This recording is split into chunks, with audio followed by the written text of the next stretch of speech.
நாம எல்லோரும் வாழ்க்கையில ஏதோ ஒரு கட்டத்துல நான் ஒரு புதிய மனுஷனா மாறப் போறேன், என்னுடைய பழைய மோசமான பழக்கங்கள் எல்லாம் இன்னியோட தூக்கி எறியப் போறேன் அப்படின்னு உறுதியா நினைச்சிருப்போம் இல்லையா? ம் ஆமா.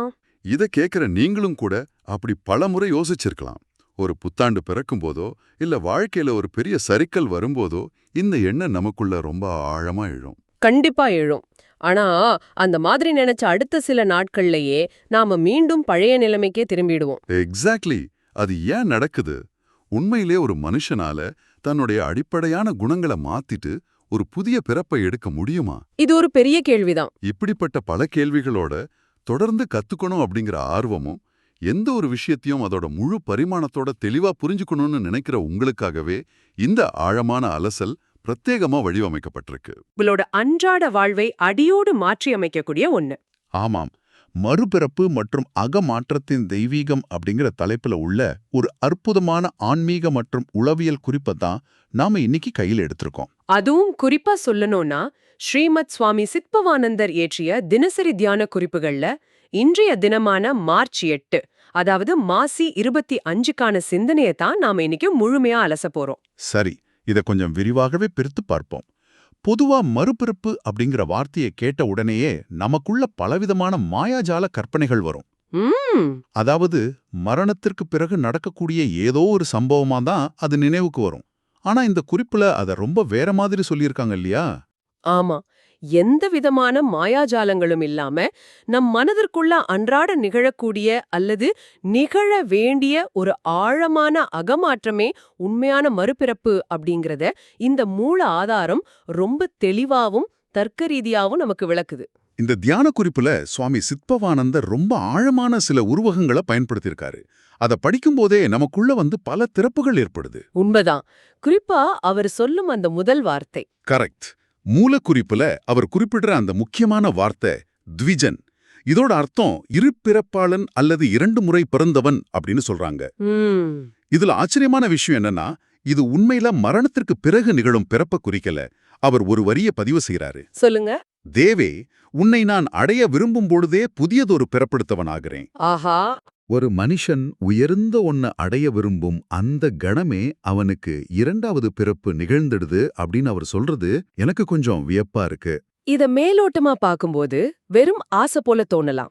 ஆனா இதுல வியக்கத்தக்க விஷயம் என்னவென்றால், இது முழுக்க முழுக்க ஒரு மன ரீதியான, அதாவது உளவியல் ரீதியான ஆழமான மாற்றத்தை பத்தினது. ஓகே. ஒரு மனுஷனோட முதல் பிறப்பு அப்படிங்கிறது உடல் ரீதியானது.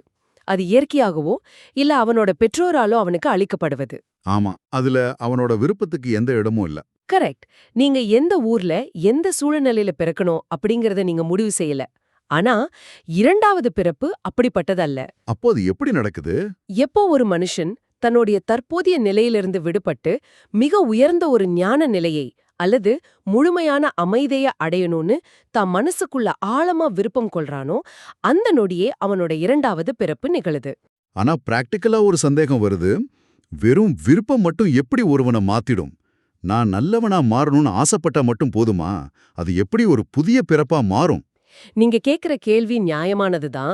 ஆனா இங்க சுவாமி சித்பவானந்தர் குறிப்பிடுற விருப்பம் அப்படிங்கிறது இன்னைக்கு தோன்றி நாளைக்கு மறையிற சாதாரண ஆசை கிடையாது. பின்ன அது ஒரு ஆழமான உளவியல் விழிப்புணர்வு. அதாவது, நான் இதுவரை வாழ்ந்த வாழ்க்கை முறை சரிவர இல்ல, இத நான் முழுமையா மாத்தியாகணும் அப்படின்னு உங்களுக்குள்ள ஒரு தீர்க்கமான முடிவெடுக்கிறீங்க இல்லையா?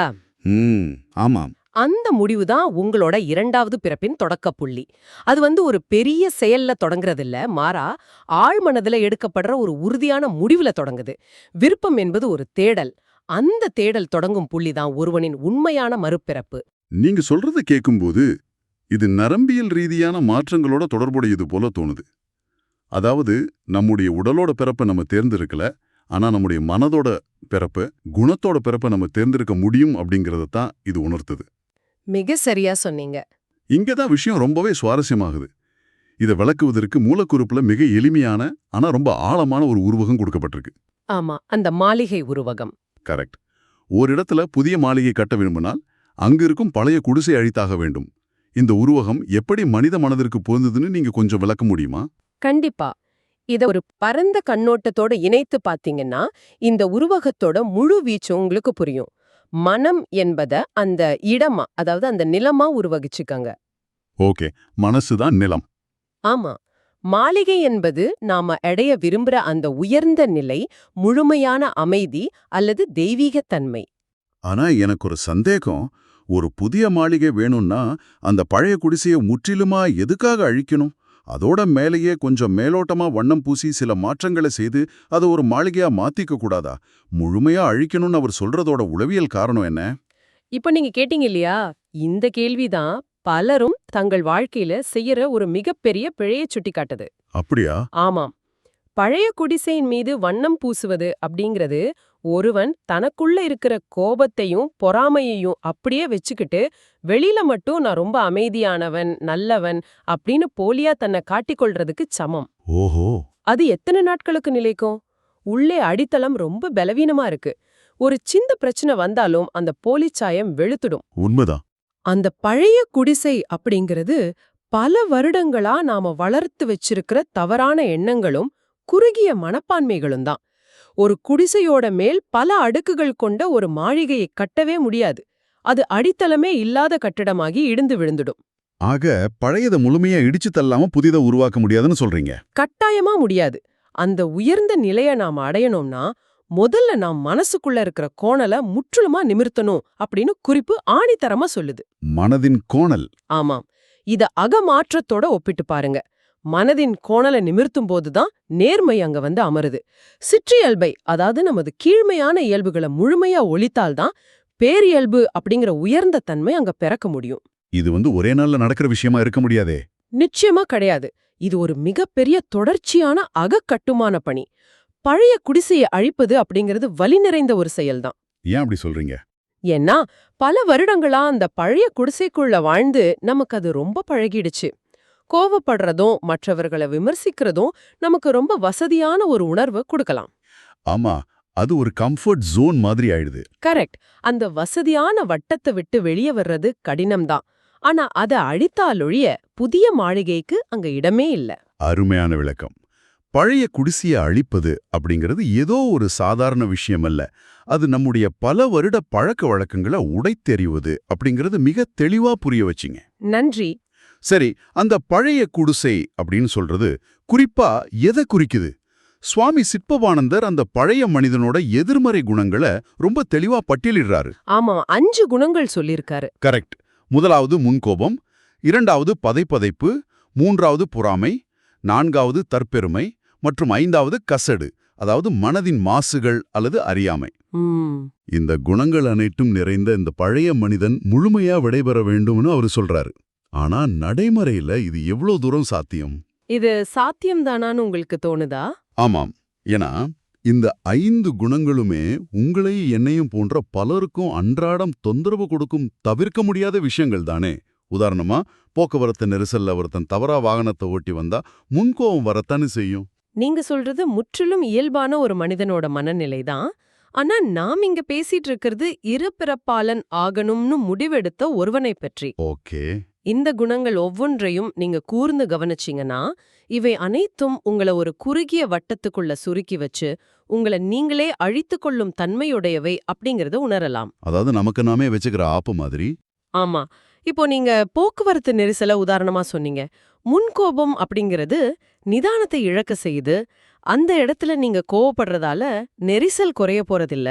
ஆனா உங்கள் மனதோட அமைதி அன்றைய நாள் முழுவதற்கும் கெட்டு போகுது. ரொம்ப சரியான பாயிண்ட். அடுத்தது பதைபதைப்பு. நாளைக்கு என்ன நடக்குமோ, நமது வேலை என்ன ஆகுமோ, மற்றவர்கள் நம்மை பற்றி என்ன நினைப்பார்களோ அப்படிங்கிற தொடர்ச்சியான கவலை. இது நிகழ்காலத்தை நம்மிடமிருந்து திருடிடுது. 3வதா பொறாமை. இது ஒரு கொடிய நோய். இணையத்திலையும் சமூக வலைதளங்கள்லயும் மற்றவர்களோட பகட்டான வாழ்க்கையை பார்த்து நமக்கு அது இல்லையே அப்படின்னு உங்களுக்கு நீங்களே ஒரு நரகத்தை உருவாக்கிக் கொள்றது. ஆமா, இன்னைக்கு பலரும் பாதிக்கப்படுவது இந்த இணையதள பொறாமையால தான். உண்மையாவே. அடுத்து தற்பெருமை அல்லது அகந்தை. எனக்கெல்லாம் தெரியும், நான் மற்றவர்களை விட உயர்ந்தவன் அப்படிங்கிற நினைப்பு. இது உங்களை மேற்கொண்டு கத்துக்க விடாம தடுத்து ஒரு குட்டையில தேங்கிய நீரா மாத்திடுது. கரெக்ட். கத்துக்கிற மனப்பான்மையே அது அழிச்சிடும். இறுதியா கசடு. இது நம் உள்ளத்துல ஆழமாக பதிந்திருக்கும் அறியாமை மற்றும் தீய எண்ணங்கள். இந்த 5 குணங்களும் சேர்ந்ததுதான் அந்த பழைய குடிசை. ஓஹோ, இப்போ புரியுது. சுவாமி சித் பவானந்தர் சொல்றது என்னன்னா, நீங்க உயர்ந்த நிலைய அடையணும்னு நினைச்சா இந்த குணங்களை நியாயப்படுத்தக்கூடாது. நானும் மனுஷன்தானே, கோபம் வரத்தானே செய்யும் அப்படின்னு நியாயப்படுத்தினா நீங்க அந்த பழைய குடிசேரிய வாழ பழகிட்டீங்கன்னு அர்த்தம். இது உண்மையாகவே சிந்திக்க வேண்டிய ஒரு விஷயம். நாம பல நேரங்கள்ல நம்முடைய தவறான குணங்களுக்கு நாமே ஒரு நியாயம் கற்பிச்சுக்கிறோம். ஆமா, அதுதான் மிகப்பெரிய தடை. சரி, இப்போ ஒரு கடினமான கேள்வி. இந்த பழைய மனிதனை, அதாவது இந்த 5 குணங்களை நாம முற்றிலுமா அழித்து விட்டால் அங்க என்ன மிஞ்சும்? என்ன மிஞ்ச நினைக்கிறீங்க? அங்க ஒரு மாபெரும் வெற்றிடம் உருவாகும் இல்லையா? மனித மனம் வெற்றிடத்தை வெறுக்கக்கூடியதுன்னு உளவியல்ல சொல்லுவாங்களே. ஆக இந்த வெற்றிடத்தை எப்படி சமாளிக்கிறது? மிகச்சிறப்பான கேள்வி. ஆனா அந்த வெற்றிடத்தை நீங்க சமாளிக்க வேண்டிய அவசியமே இல்ல. ஏன்? ஏன்னா இயற்கையாகவே ஒரு வெற்றிடம் உருவாகும்போது அதை நிரப்ப தானாகவே ஒண்ணு வந்து சேரும்.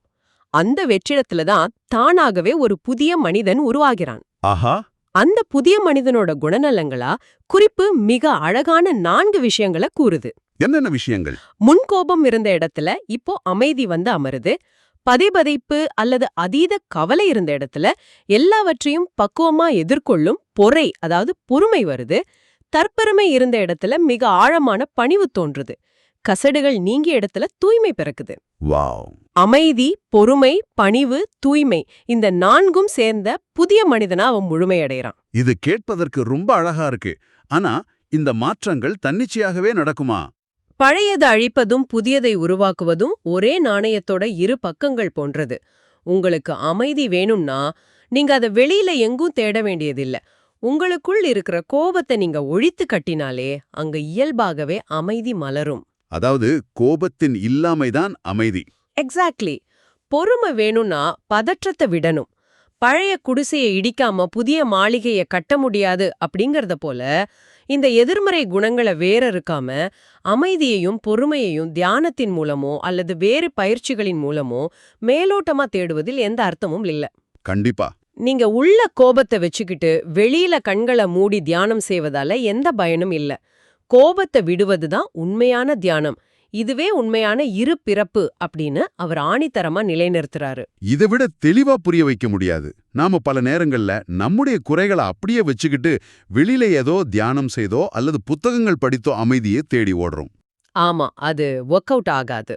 அதுதான் பழைய குடிசையின் மேலேயே புதிய மாளிகைக்கு வண்ணம் பூசுவது போல இருக்கு. அது ஒருபோதும் நிலைக்காது அப்படிங்கிறத இந்த அலசல் எனக்கு தெள்ளத் தெளிவா உணர்த்துது. ரொம்ப சந்தோஷம். சரி, இப்போ நாம அடுத்த கட்டத்திற்கு செல்வோம். இந்த முழுமையான அகமாற்றத்தோட இறுதி நிலை என்ன? மாளிகை கட்டியாச்சு, பழைய மனிதன் போய் புதிய மனிதன் வந்தாச்சு. இதற்கு பிறகு என்ன நடக்கப் போகுது? அதுதான் இதுல உள்ள கிளைமேக்ஸ். இதை விளக்குவதற்காக மூல ஆதாரத்தின் இறுதியில கொடுக்கப்பட்டுள்ள தாயுமானவரோட முத்தாய்ப்பான மிக ஆழமான வரியே உங்களோட பார்வைக்கு வாசிக்கிறேன். தன்னை அறிந்தால் தலைவன் மேல் பற்றல்லது தென்னை ஒரு பற்றும் உண்டோ பேசாய் பராபரமே. ரொம்ப ஆழமான வரிகள். ஆமாம். இந்த வரிகளை படிக்கும்போதே எனக்குள்ள சில கேள்விகள் எழும்பலாயிருக்கு. தன்னை அறிந்தால் பற்று போய்விடும்னு அவர் சொல்றாரு. ஆனா குடும்பம், வேலை, உறவுகள்னு அன்றாட வாழ்க்கையில் இருக்கிற உங்களுக்கும் எனக்கும் இது எப்படி சாத்தியமாகும்? இந்த உலகாயுத வாழ்க்கையில் இருந்து கொண்டே பற்றில்லாம இருப்பதுனா என்ன? இந்த வரிய நாம ரொம்ப கவனமாவும் உளவியல் ரீதியாவும் புரிஞ்சுக்கணும். தாயுமானவர் இங்க சொல்றது தற்செயலான ஒன்னல்ல. அது இந்த அகமாற்றத்தோட உச்சகட்ட நிலை, அதாவது பரிணாம வளர்ச்சியின் இறுதிப்படி. ஓகே. தன்னை அறிதல் அல்லது சுய அறிதல் அப்படிங்கிறது என்ன? அது தனக்கு என்ன பிடிக்கும் என்ன பிடிக்காதுன்னு தெரிஞ்சுக்கிறது அல்ல. அப்போ அது எதை குறிக்குது?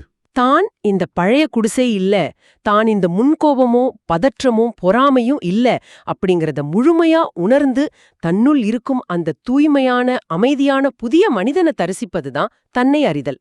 ஆஹா. கேட்டீங்க இல்லையா? குடும்பம், வேலை அப்படின்னு இருக்கிறவங்களுக்கு இது எப்படி சாத்தியம்னு. பற்று இல்லாம இருக்கிறதுனா அனைத்தையும் விட்டுட்டு குடும்பத்தை துறந்து காட்டுக்கு செல்றதுன்னு அர்த்தம் இல்ல. பின்ன பற்று விலகுதல்னா என்ன? ஒருவன் தன்னை முழுமையா அறிந்து கொண்டால், அதாவது தன் உண்மையான அமைதியான இயல்பை உணர்ந்து விட்டால், அவனுக்கு உலகப் பொருட்கள் மீதோ புகழ் மீதோ அல்லது மற்றவர்கள் தன்னை மதிக்கணும் அப்படிங்கிற எதிர்பார்ப்பின் மீதோ எந்த பிடிப்பும் இருக்காது. அதாவது தன்னுடைய அகந்தையை விட்டுட்டு தன்னை உணரும்போது அவனை சுற்றியுள்ள அற்பமான விஷயங்கள், மற்றவர்களுடனான சிறு சிறு சண்டைகள் எல்லாம் அவனுக்கு பெருசாவே தெரியாதுன்னு சொல்றீங்களா? மிக துல்லியமா சொன்னீங்க. நீங்க உங்களுக்குள் இருக்கிற பேரமைதியை உணர்ந்துட்டீங்கன்னா, யாரோ ஒருவர் உங்களை இணையத்துல விமர்சிக்கிறாரு அப்படிங்கிறதுக்காக நீங்க கோவப்பட மாட்டீங்க. ஏன் கோவப்பட மாட்டோம்? ஏன்னா அந்த விமர்சனம் உங்கள் அகந்தையைத்தான் சீண்டுதே தவிர உங்களோட உண்மையான இயல்பை அல்ல அப்படிங்கிறது உங்களுக்கு புரிஞ்சிடும். ரொம்ப தெளிவான பாயிண்ட். எப்போ ஒரு மனிதன் தற்பெருமையும் கசடுகளும் நிறைந்த தன் பழைய இயல்பை அழித்து பேரியல்பை உணர்கிறானோ அப்போ அவனுக்கு அந்த இறைவனின் அல்லது அந்த பேரறிவின் உயர்ந்த சத்தியத்தின் மீதான பற்றைத் தவிர வேறு எந்த உலகாய்த பற்றும் இருக்காது. ஒரு தாமரை இலங்கால தண்ணி ஒட்டாத மாதிரி. எக்ஸாக்ட்லி. தாமரை இலை தண்ணீர்ல இருந்தாலும் அந்த தண்ணீர் இலையில எப்படி ஒட்டாதோ அதுபோல அவன் இந்த உலகத்துல தன் கடமைகளை செய்து கொண்டே இருப்பான். ஆனா உலகத்தோட துன்பங்கள் அவனை பாதிக்காது. அவனோட இலக்கு அப்ப என்னவா இருக்கும்? அவனது ஒரே இலக்கு அந்த உயர்ந்த தெய்வீக நிலையை, அந்த அக அமைதியை தக்க வைத்துக் கொள்வது மட்டுமே. சுய அறிதலே தெய்வீகத்தை அடைவதற்கான இறுதிப் படி அப்படிங்கிறதையும் ஒருவன் தன்னை முழுமையா புரிந்து கொள்ளும்போது அவனுக்கும் பிரபஞ்சத்திற்கும் இடையிலான தொடர்பு எவ்வளவு தூய்மையா மாறுது அப்படிங்கிறதையும் இந்த வரிகள் நமக்கு மிக அழகா உணர்த்துது. இது உண்மையிலேயே மனதை திறக்கும் ஒரு மிகச்சிறந்த உரையாடலா இருக்கு. நாம இதுவரை பேசியதை கேட்கும்போது ஆன்மீகம் அப்படிங்கிறது ஏதோ மலை உச்சியில சென்று தவம் செய்வது அல்ல. அது நம்முடைய அன்றாட வாழ்க்கையில ஒவ்வொரு நிமிடமும் நம் மனதுக்குள்ள நடக்கிற ஒரு போராட்டம் அப்படிங்கிறது புரியுது. நிச்சயமா. நாம இப்போ இந்த ஆழமாத அலசலோட இறுதிப் பகுதிக்கு வந்துட்டோம்.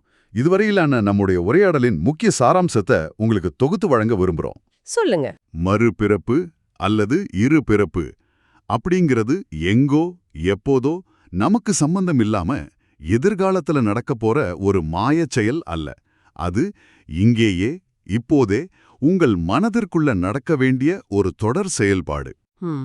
தினசரி நமக்குள்ள எழும் பொறாமை, முன்கோபம், பதைப்பதைப்பு போன்ற அந்த பழைய குடிசைய நாம ஈவு இரக்கமின்றி எந்த நியாயமும் கற்பிக்காம இடித்து தள்ளணும். அதற்கு பதிலா அமைதி, பொறுமை, தூய்மை போன்ற புதிய மாளிகைய நம் ஒவ்வொரு செயலின் மூலமும் கட்டி எழுப்பணும். ஆமா, இது ஒரு முடிவில்லாத ஆனா மனித வாழ்விற்கு மிக அவசியமான பயணம். த்விஜன் அல்லது இருபிறப்பாளன் அப்படிங்கிறது ஏதோ ஒரு சடங்கின் மூலம் வர்றதல்ல. கரெக்ட். நான் இந்த மோசமான நிலையிலிருந்து மாறி உயர்ந்த நிலையை அடையணும் அப்படிங்கிற அந்த தீவிரமான விருப்பம் எப்போ உங்க நெஞ்சத்துல ஆழமா துளிர்க்குதோ அப்போடே உங்க மறுபிறப்பு தொடங்கிடுது. அதன் பிறகு நீங்க ஒவ்வொரு நாளும் உங்களை செதுக்கிக் கொள்ளும் விதம், உங்களின் எதிர்மறை குணங்களை நீங்க கையாளும் விதம், உங்களை நீங்களே அறிந்து கொள்ளும் அந்த சுய அறிதல், இவை அனைத்தும் தான் உங்களை அந்த பேரியல்பை நோக்கி அழைத்துச் செல்லும். அருமை. பழையதை அழித்து புதியதை படைக்கும் இந்த மனரீதியான அகமாற்றமே சுவாமி சித்பவானந்தர் குறிப்பிடும் உண்மையான தெய்வீகம். இதைவிட சிறப்பா இதை தொகுத்துச் சொல்ல முடியாது.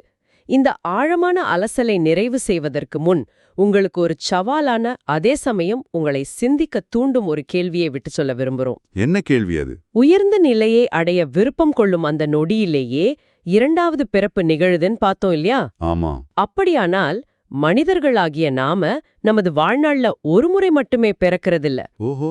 ஒவ்வொரு முறை யாரோ ஒருவர் உங்களை கோபப்படுத்தும் பொழுதும், நீங்க கோபப்படாம அமைதியா பொறுமையை கையாளும் பொழுதும், ஒவ்வொரு முறை இணையத்துல மற்றவர்கள் வாழ்வை பார்த்து பொறாமைப்படாம அதை தூக்கி எறிந்துவிட்டு அவர்களை மனதார பாராட்டும் பொழுதும், உங்களின் கீழ்மையான குணங்களை விட்டு உயர்ந்த குணங்களை தேர்ந்தெடுக்கும் ஒவ்வொரு கணமும் நீங்க ஒரு முறை அல்ல, பல 100 முறை உங்களுக்குள்ளேயே இந்த மறுபிறப்பை எடுத்துக்கொண்டுதான் இருக்கிறீங்க இல்லையா? ரொம்ப ஆழமான ஒரு சிந்தனை இது. ஆமாம். ஒரு நாள்ல எத்தனை முறை நாம புதிய மனுஷனா பிறக்கிறோம் அப்படிங்கறத சிந்தித்து பாருங்க. உங்களின் இன்றைய தினசரி வாழ்வுல உங்கள் மனசுக்குள்ள இருக்கிற எந்த பழைய குடிசையை இடித்து தள்ளிவிட்டு எந்த புதிய மாளிகையை கட்டப் போறீங்க? நிச்சயமா எல்லாரும் சிந்திக்க வேண்டிய கேள்வி. இந்த ஆழமான சிந்தனையோடு இன்றைய இந்த அலசலை நாங்க நிறைவு செய்றோம். தொடர்ந்து தேடுங்க, தொடர்ந்து மாறுங்க.